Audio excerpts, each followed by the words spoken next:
নূপুরের বিষয়টা আমি আপনার সাথে শেয়ার করছিলাম। আমি বলছিলাম ভাই বিপাশারের বিষয়টা বললেন না, আপনি কি করলেন?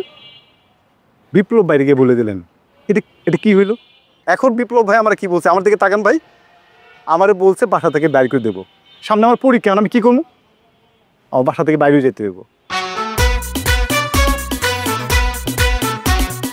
তোমার নূপুর স্টুডেন্ট কেমন, মানে নূপুর মেধাবী?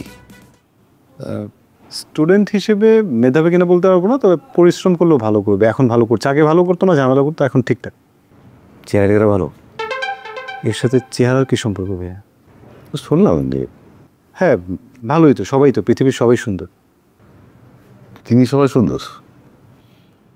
আর ফ্যামিলি কেমন? ফ্যামিলি এখন একটু ক্রাইসিস চলছে ওদের, এমনিতে গ্রামের দিক দিয়ে চিন্তা করলে ভালো। ফ্যামিলি ভালো, চেহারা ভালো, মেধাবী, এরকম স্টুডেন্ট পেলেই কি তার সাথে প্রেম করা লাগে? মানে কে প্রেম করছে ভাইয়া? তুই প্রেম করছিস নূপুরের সাথে? না আমি আমি তো বুঝতেই পারছি কি বলতেছো ভাই। তুই এমন করে বলছিস তুই ভাজা মাছ উল্টে খেতে জানিস। আমার কাছে সব ইনফরমেশন আছে, তুই জানিস আমার কাছে ভুল ইনফরমেশন কখনো আসে না। মানে তোমাকে এটা কে বলছে ভাইয়া? যেই বলুক না কেন। মানে আমার সাথে আমার ছাত্রী মানে নূপুরের প্রেম? ভাইয়া এটা অবিশ্বাস্য। তোমাকে আমি, আচ্ছা কে বলছে আমাকে আগে? তুই এই বুলশিট বাদ দে, বুঝছিস? একটা জিনিস মাথায় রাখ, যে আমার ছোট ভাই একটা জায়গায় পড়াতে যাচ্ছে, পড়াতে যাওয়ার পরে সেই ছাত্রীর চেহারা ভালো, সেই ছাত্রীর ফ্যামিলি ভালো, সেই ছাত্রী মেধাবী জানার পরে সে তার সাথে প্রেম করছে। এটা যদি বাজারে ছড়াছড়ি হয়, সবাই জানে, তাহলে আমার মান সম্মান কোথায় যাবে? আমার কাছে কেন বিচার আসে? ভাইয়া আমি, তুই কালকে থেকে আমার বাসা ছাড়।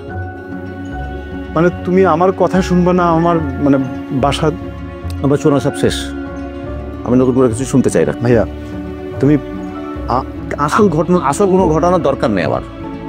তুই থাকবি না এই বাসায় কাল থেকে। বাইরে, আমার বাসা বাইরে গিয়ে যা খুশি করে বেড়াবা, যা।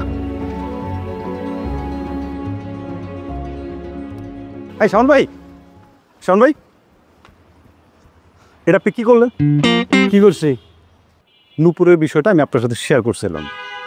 আমি বলছিলাম ভাই বিপাশারের বিষয়টা বললেন না, আপনি কি করলেন? বিপ্লব বাইরে গিয়ে বলে দিলেন। এটা এটা কি হইল? ওই মিয়া, আমি বিপ্লব বাইরে কইছি, তোমার এটা কে কইছে? আমি কারো কইই নেই। বিপ্লব ভাইয়ের আমার সারাদিন দেখা হয়েছে মিয়া। আর তুমি জানো বিপ্লব ভাইয়ের ক্ষমতা সম্পর্কে? উনি যে এলাকার প্রভাবশালী লোক, এই এলাকায় যদি একটা পিন পড়ে না, ওই পিনের শব্দ সবার আগে বিপ্লব ভাইয়ের কানে যায়, বুঝছো? তুমি মিয়া খোঁজ নিয়ে দেখো, তোমার যার লগে লটর পটর তার পরিবারের কেউ এসে এলাকায় খোঁজ খবর নিচ্ছে, আর সেই খবরটাই বিপ্লব ভাইয়ের কানে গেছে, আইসে। আমি বলে দিছি, আমি কারো কিছু বলি নাই। শাওন ভাই, যে বিষয়টা আমি আপনার সাথে শেয়ার করছি, আমি আর নূপুর ছাড়া আর কেউ জানে না। যদি কেউ জানে থাকে, আমি নিজে আপনার সাথে শেয়ার করছি, আপনিই জানেন একমাত্র। এখন বিপ্লবে আমার কি বলতেছে জানেন? বলতেছে ওই ফ্যামিলিতে গিয়ে তুই প্রেম করতেছস, ছাত্রীর সাথে প্রেম করতেছস। ওই ফ্যামিলির লোকজন এসে যদি আমার কাছে বিচার দেয়, আমার সম্মানটা কই থাকবো? এখন বিপ্লব ভাই আমার কি বলছে, আমার দিকে তাকান ভাই। আমারে বলছে বাসা থেকে বাইর করে দেবো। সামনে আমার পরীক্ষা, আমি কি করবো? আমার বাসা থেকে বাইরে যেতে দেবো। এই যে আপনি বিপাশার সাথে প্রেম করলেন, এখন বিয়ে পর্যন্ত করাইলো। এই যে বিয়ে পর্যন্ত করাইলো, মানে কে সাপোর্ট দিচ্ছে আপনাদের? প্রথমে আমি সাপোর্ট দেই নাই। আপনি কি প্রতিদান দিলেন?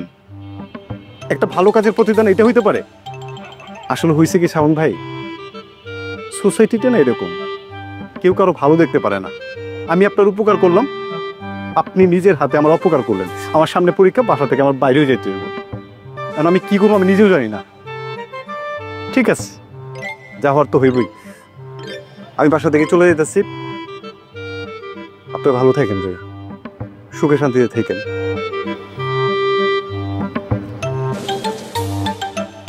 শালার বিপ্লব ভাইয়ের একটা কথা কইলাম, নগদ করে দিল রে। বিপ্লব ভাইয়ের হেভি পেট পাতলা।